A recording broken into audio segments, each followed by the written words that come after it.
Hey replay viewer, how are you? Welcome to the scope. You missed it. That's alright. It was a short scope and it was a good scope as well. So let me introduce myself really quickly. Hi Denzel, how are you? What's goody? So nice to see you.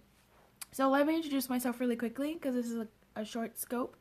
A quick scope. My name is Coach Nachi. I am your world-class personal development coach, speaker, and life enthusiast, called to serve those who want to live more like their unique selves now, right now, this minute, right now. I believe we're intended to live joyfully, fully human, and feeling at home in ourselves and our lives. And one of the things right now, exactly. Thank you so much for those brown chocolate heart. God's afternoon, Rita. How are you? Thank you so much for joining me. I appreciate you being here. Thank you for inviting your followers as well. Thank you so much. So, we're talking about dwelling in the possibilities.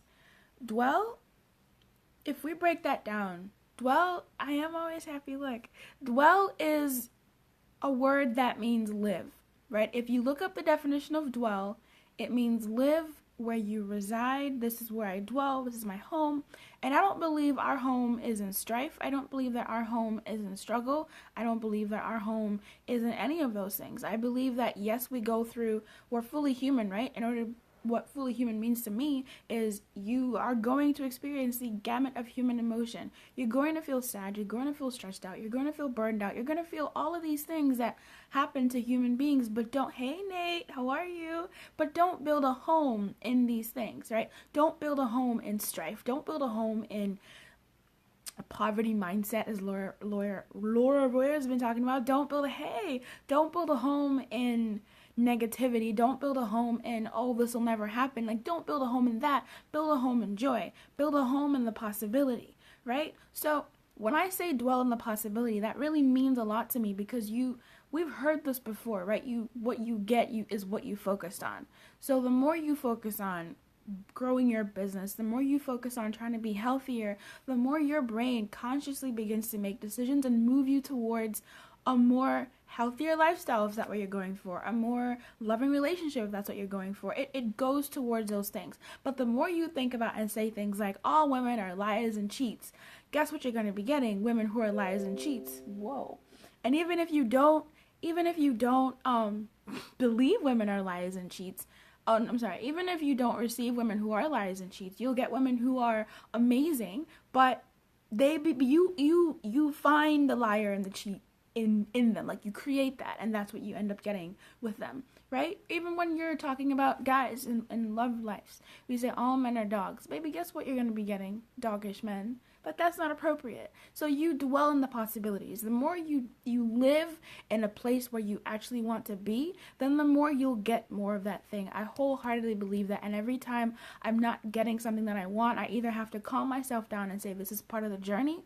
This is a part of the journey. It's a part of the road. Or I check myself and say, what am I? Hi, VR, how are you? Hey, Gensen, how are you? I check myself and figure out, okay, how am I thinking about this thing that I'm trying to go for? What is my actual belief about this? What do I think I deserve when it comes to this area? What's actually going on for me? Am I really dwelling in the possibility, or am I dwelling in the impossibility of it? Now, something that I really liked, speaking of impossibility, in a different light. Hey Rita, welcome back. In a different light. Thank you so much for those hearts, by the way. The peach hearts and the green hearts. What is that? Yellow green? I don't even know what that is. Thank you so much. Thank you. So one of the things that I wanted to bring up today was you've all heard of Alice in Wonderland, right? It's not new to anybody. If it is, wow, how are you doing? Alice in Wonderland, in the live action, the girl said something that really struck me, and it's obviously stayed with me for a while. She said her father told her to think of 7 impossible things every day.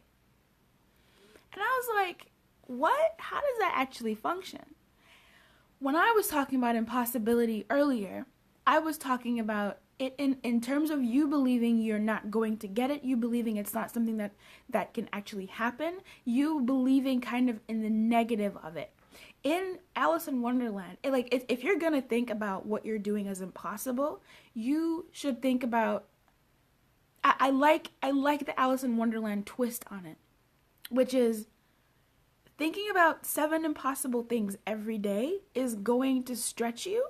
The more you think about these outlandish things, the more you think about how crazy things could actually be, the more you think about how wild things could happen, the more you begin to train your mind, the more you begin to open it up on the different ways that you can do things. Because a lot of the time we're stuck in this circle of, oh, I don't know anybody. Hey, Afroscope TV, how are you doing? Oh, I don't know anybody who does this thing. I don't know anybody who I can talk to. I don't know anybody who's doing exactly what I'm doing. I don't know, or I can't think of a good example right now. That's pretty bad. Thank you so much for sharing and inviting your followers. I really appreciate it. So with the Alice in Wonderland, I'm good. I woke up with a bit of a headache, but I'm good. With the Alice in Wonderland quote. So what we're talking about is dwelling on the possibilities, Afroscope TV. Let me introduce that again. Dwelling on the possibilities, and right now I'm on the phase of, even if you're going to focus on the impossible, done. If you're going to focus on the impossible, at least make it the impossible that works for you, right? In Alice in Wonderland, he said, think about 7 impossible things every day. And that, to me, flexes your muscle of what your brain can actually come up with. When I'm coaching my clients, I ask them, what's the worst thing that can happen?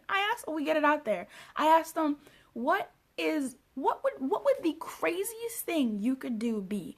And once we go through all of these things that could possibly happen, their brain, and I always preface it by saying, we're going to do something a little crazy. Just go with me, trust me. And when we enter that part of our time together, if that's what it calls for, we always come up with the best ideas that they didn't think they had. What types of crazy stuff? Nate. Oh man, as you asked that, a couple of crazy stuff came into my head. Let's just say the human mind and what people think, and the position I'm in to be in the presence of how wild our thoughts can get is great. Is great. I'll share my crazy thing. My crazy thing is aliens. I don't know if I believe in aliens. I don't know if I don't believe in aliens, but they're just a thing. So my impossible thought is always like, would this matter if aliens even came? Like, would I still do this if like we met alien life forms who were, you used to be obsessed with aliens? Nate, why are we not friends? Why are we not friends? So that's one of my impossible things. Like, well, aliens could come and this stuff wouldn't matter. I mean, we need to connect more. Look, I don't know. Aliens for me is kind of like that weird thing like if aliens came, would this even matter? Would I continue to do what I'm doing? Like, would the world be better when aliens come? And I'm like, well, we would be unified because now it's human beings versus alien, as opposed to black versus white, as opposed to Muslim versus Christian, as opposed to this versus that, like, which is just annoying and I don't like it. So when aliens come, if aliens came, we would just be more united because it's alien versus whatever it is. If they're bad, if they're good, but at least the human species would be cohesive and we would be together. That's my wild thing. So the impossible, if you're going to think about the impossibilities, at least make them those kinds of impossibilities where you flex and train your brain. Rhymed. Train brain. Yeah, train your brain to actually think outside the box, to destroy the box, to move the cheese. If you've read the book, Who Moved My Cheese, or if you're familiar with that whole concept, it's essentially what I'm talking about when I'm talking about flipping your impossibilities to be these grand impossibilities, where you really think about, okay, what's the, I'm not studying, I'm working. What's the craziest thing that could happen? Like, how impossible could this be? So when people say like, oh, I want to make, XYZ amount of money, or I want X amount of clients to call me in a week, or whatever the case may be for you, like, think about the most craziest things and make it outlandish. It doesn't even have to be about money or clients or whatever. It could be about like, oh, what if like a giant phoenix landed on my lawn? Like, really just go wild. Enjoy the creativity that is your brain. We only use what, 5%, 10%, if that, of our brain. I think 8% is like the highest they've done. Our brains are capable of so much. And if you do these things when you're dwelling, you're there. When I was saying just now about this giant phoenix in my yard, I saw a giant phoenix in my yard in my head. And that was kind of like, oh wow, that phoenix has color, that phoenix has feathers, that phoenix is mean, that phoenix is nice. Like, it flexes your brain, it trains your brain to think outside the box. How is that useful when you're dwelling in the possibilities? It makes your wishes, your dreams, number one, like low key, not as impossible. So long as it's appropriate. Not as impossible. It makes your deepest desires, your dreams, not as impossible. Because if I'm thinking about a phoenix in my yard, how crazy is that compared to going to a networking event and meeting someone who can really, who I really bond with? Right? Like, come on. One of my personal anchors is I skydived. Whenever I'm afraid of doing something, whenever I'm afraid of approaching someone, whenever I'm afraid of putting my foot forward, whenever I'm afraid of doing something, I think, Nachi, you jumped out of a plane and didn't tell anybody. You basically knocked on death's door, rang him up, and he was like, hey, am I talking too fast? Okay. I called Death, and I was like, hey, Death, how you doing? Can we hang out? I jumped out of that plane. The skydiving, get over the fear of heights. I feel, okay, so I'm not super certified at like phobia fighting, but I have like a slight fear of heights. Like, it's weird. However, I feel like if you jump out of a plane, you're jumping out of like the highest height you will ever kind of encounter. Unless you're on a plane, but even then, like, you're jumping out of a freaking helicopter type thing. It was fun. For me, it's an experience that I draw strength from because it's an experience where I never thought I would ever jump out of a plane. So that was an impossible thought that I entertained long enough that it became a possibility. I was like, man, can I jump out of a plane? Can I jump out of a plane? I dwelled in that possibility / impossibility in that kind of way. And then it happened and I was like, I just jumped out of a plane. I didn't tell anybody and I lived to tell the tale. My legs are intact. My body is fine. My heart is receptive. Like, I'm good.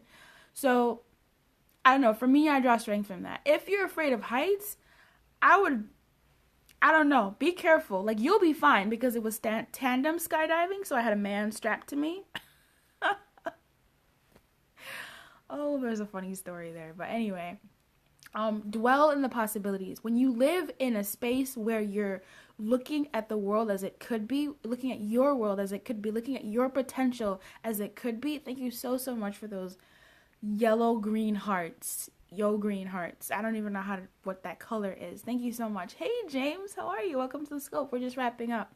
So no, the funny story, I'll tell it in like a chill scope or something. Make sure you come through on that one. It's just kind of awkward. Hi James, how are you? So thank you so much for those powder blue hearts. Thank you. When you're dwelling in the possibilities, number one, just dream, right? Even dream of the impossible. But when you entertain the impossible, don't forget, you're flexing your brain and training it to figure things out in a different way. When you do that, the more you do that, then when you come about challenges in your life, when you come about roadblocks and obstacles in your life and you're like, oh shiz, what am I going to do about this? Your brain is like, yo, we're ready for this. We've been flexing. We've been muscling, training for this. Remember that phoenix that we drew? Why don't we fly out of here? And you're like, what? How do you do that? But then what that looks like in actuality is calling someone else. Hey, Sherry Nolan, how are you? Welcome to my scope. Wow, woman of God. I'm so happy to have you here. What that does then is you begin to see a new way to overcome this obstacle. Sometimes overcoming the obstacle can be taking it with you. I typically like to invite fear. Whenever I'm going somewhere about to do something, I know I'm going to be afraid. Fear is not going to stop me. I say, hey, fear, and fear is like, hey, oh no, your end is frozen. Oh, geez. Which would come about all the time. Every day is a new trial. Exactly. Like, fear is so real. Thank you for those pink hearts, though. I really appreciate them. when fear comes up, which it does, I say, hey, fear, how you doing? Fear's like, hey, nice to see you again. I'm like, yup, you ready? Fear's like, yes, I am. Let's go. Like, we go together. Fear and I go, we work together. I take it along with me. Sometimes it could be pink hearts. Wow, yeah. Sometimes it could be an obstacle like a person in your life, right? A person's thought in your life, a person's opinion, or that actual person. You can either say, hey, come along and see what I do, or you can say, I'm gonna leave you behind. Like, you just leave that obstacle and just say bye, or cut it off, or whatever other way that you can use. You can use that to pull you forward. I had someone who I care about say they don't value my work. Essentially, that's what they said. They didn't value my work. Now, did I feel sad about that? Yes, of course I did, because that's my work and it's someone I care about. But from that, I was able to give to my work. From that space, I was like, nah, I don't like this. And that inspired me to twist it and make it work for my work. And it really did. I was able to meet a lot more people, and I was able to speak to a lot more people about their dreams and their goals. And for me, that I used that in my favor, because I'm thinking about things that are impossible in that light, in the way of like just outlandish, crazy, wild, makes a lot of sense, because it again unhinges your typical humdrum circle of, oh, this is how things go. No, things don't have to go that way. Things have been going that way, but now that your mind has been trained to think differently, it's going to think differently. So dwell on the possibilities, and also entertain the impossibilities, the crazy, wild, fun impossibilities. But definitely at home base, dwell in what you want. I know it gets really hard. It gets hard for us to stay positive, for us to stay focused. Whenever you're down, imagine the situation in a funny way. You should follow. Imagine the situation in a funny way. So if you're having a bad time, I'm just going to keep having the phoenix. You're having a bad day, and you imagine the phoenix coming in and swooping out this, negative element out of your life and flying away. Like, that's kind of comical, right? And now all of a sudden, you've turned this negative feeling into like a, oh, just so stupid type of feeling. When you're, when you're dreaming up what it is that you want, it's good to also write it down, because in that one, when you're in a negative space, you can go back and read it. Go back and read it when you were at your high, when you were at your super, God-given, hey Miriam, how are you? Welcome to the scope. Where you were at your high point, where you were at your really what is a high vibrational point, some people say, right? And you can read that and hopefully recapture that energy, which you will recapture that energy, because it's you speaking to you. So dwell on the possibilities is my reminder today. And if you're going to dwell in impossibilities, if you're going to entertain impossibilities, let them be wild impossibilities. Be creative. Like Alice in Wonderland in the movie, they said, think of 7 impossible things every day.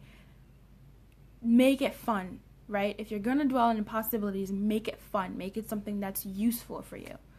That's really all I have for you today. I appreciate you being here. Miriam and James and Periscope TV and Nate and Ramsey and Gurgathis and Rahul.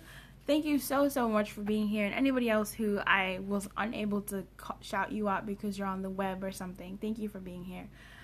Today's Thursday, so I will see you tomorrow between 12 p.m. and 2 p.m. Central Standard Time. Thank you for being here. I appreciate you, and all those hearts as well. Is that G? Who popped in? Yeah, it is G. Hey, G, how you doing? We just ended. We just ended. Hi. We just ended. Thank you so much for being here, James. It's always so wonderful to see you. Thank you, G. Thank you, Miriam. Thank you, Nate. Everybody in here, thank you so much. Bye. I'm going to end with this. No, I won't. I was just thirsty.